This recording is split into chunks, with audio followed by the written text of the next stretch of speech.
반갑습니다. 자유민주주의 빵식이TV 빵식입니다.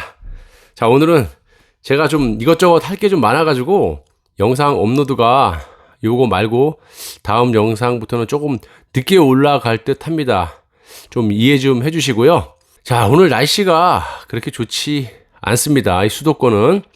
그리고 날씨가 쌀쌀하기 때문에 어르신들이라든지 여러분들 감기 조심하시기 바랍니다. 코로나하고 이 독감 주사도 제대로 맞지 못하고 있는 분들이 많기 때문에 굉장히 조심해야 될 것으로 예상되고 있기 때문에 여러분들이 각별히 개개인의 건강을 잘 챙기시기 바랍니다. 자, 전 세계적으로 이 코로나로 인한 피해가 점점 커지고 있습니다. 이건 뭐 예고된 바이고요. 당연히 날이 추워지면 재확산이 될 것이라는 것은 이미 상식적으로 알고 있었습니다. 자, 그런데 전 세계가 이 난리인데 대한민국만 1단계로 낮춰놨죠? 대한민국만 아주 평온합니다. 자, 심히 걱정이 되고요. 자, 문이 결국 이재명을 선택을 한 건가요? 자, 아시다시피 이재명과 이 문재인은 서로 앙숙입니다. 자, 과거의 두 사람의 발언들만 보더라도 이둘 사이가 좋아질 것이라고 생각하는 사람은 없다고 저는 보는데, 뭐 모르죠. 있을 수도. 자, 특히 이재명이 대통령이 됐을 때 이 문을 그냥 두겠느냐라는 이런 개인적인 생각을 좀 많이 해봤었고요. 자, 오늘 근데 기사를 보고 제가 깜짝 놀랐습니다. 그런데 그럴 만한 이유도 있다고 봅니다. 자, 현재 누구를 선택하기에는 마땅한 그런 사람이 없을 거라고도 보이거든요. 자, 오늘 친형 강제 입원과 관련한 이 허위사실 공표 혐의로 기소가 된 이 이재명 경기도지사가 파기환송심에서 무죄를 선고를 받았다는 그런 소식입니다. 수원고법 형사 2부는 오늘 16일 공직선거법상 허위사실 공표 등의 혐의로 기소가 된 이 지사의 파기환송심 선거 공판에서 무죄 취지 원심 파기 판결을 내린 이 대법원의 판단에 따라 이같이 선고를 했는데요. 재판부는 이 사건 토론회에서 피고인 발언 내용을 보면 의혹을 제기하는 상대 후보자 질문에 대한 답변일 뿐 적극적, 일방적으로 널리 알리려는 공표 행위라고 볼 수 없다라고 판시를 했습니다. 자, 여러분들은 어떻게 생각하실지는 저도 잘 모르겠지만 뭐 개개인이 다 생각이 다 틀리지 않겠습니까? 저는 객관적으로 봤을 때 이 정치적인 판단으로 이런 판결이 나왔다고 저는 생각을 하고 있어요. 자, 법치주의 국가에서 판결에 이 불응을 하는 것도 뭐 매우 좋지 않다고 생각을 하지만 요즘 이 대한민국 이 판결을 보면요, 국민들이 납득하기 어려운 판결을 너무 많이 내고 있지 않습니까, 여러분? 그냥 일반 사람이 봐도 이 친형에 대한 이 녹취록도 많이 들어보셨죠? 모든 정황을 봤을 때 이 판결은 좀 납득 불가의 그런 판결 결과라고 생각이 듭니다. 자, 이 지사는 성남시장 재임 시절인 2012년 6월 보건소장, 정신과 전문의 등의 친형을 정신병원에 강제 입원시키도록 지시한 혐의, 그러니까 직권남용, 성남시장이었으니까 그 관할에 있는, 자, 권리행사 방해죄로 기소가 됐는데 2018년 지방선거를 앞두고 열린 TV토론회에서 친형을 강제 입원시키려고 한 적이 없다라는 취지의 허위 발언을 한 혐의로 공직선거법상 허위사실 공표, 요걸로 이제 기소가 됐었어요.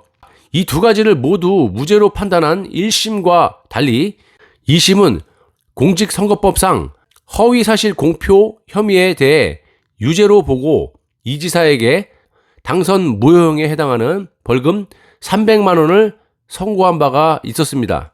자, 그런데 얼마 전 대법원 전원합의체는 지난 7월 후보자 등의 토론회에 참여해 질문 답변하는 과정에서 할 말은 허위사실 공표 행위에 해당하지 않는다고 하면서 무죄 취지로 사건을 수원고법으로 되돌려 보냈었어요.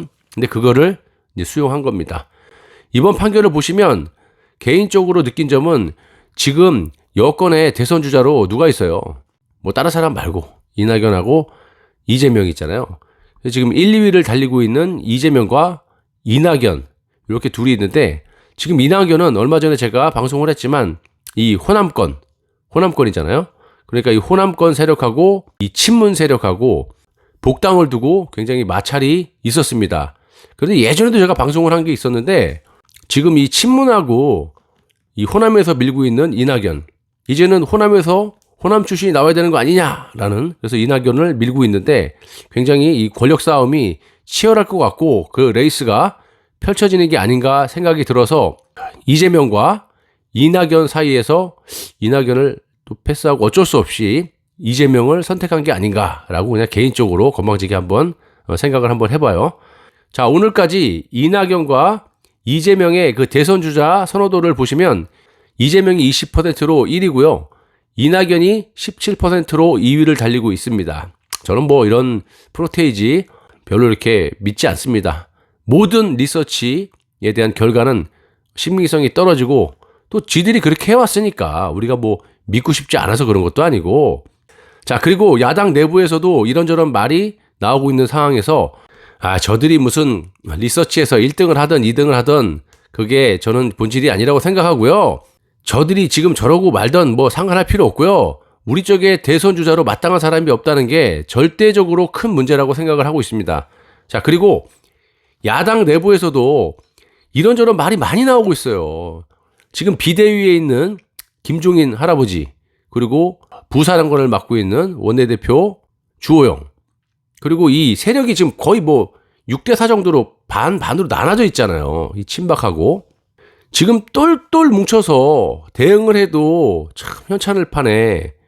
이건 아직까지도 저렇게 물에 물 탄 듯 술에 술 탄 듯 저렇게 호적되고 있는 모습을 보면 참 안타깝고, 지금 최우선적으로 해야 될 게 일단 집안 단속을 좀 철저하게 마무리를 좀 짓고 4월 보궐선거 준비라든지 더 나아가서 이제 대선도 준비를 해야 되는데, 이건 뭔 놈의 아직까지 대선, 보궐 이런 후보조차도 제대로 된 사람을 내놓지 못하고 있고 지들끼리 그냥 네가 올래 내가 올래 이런 모습을 보고 있으면 참 보수 애국 시민들이 진짜 분통이 터질 겁니다.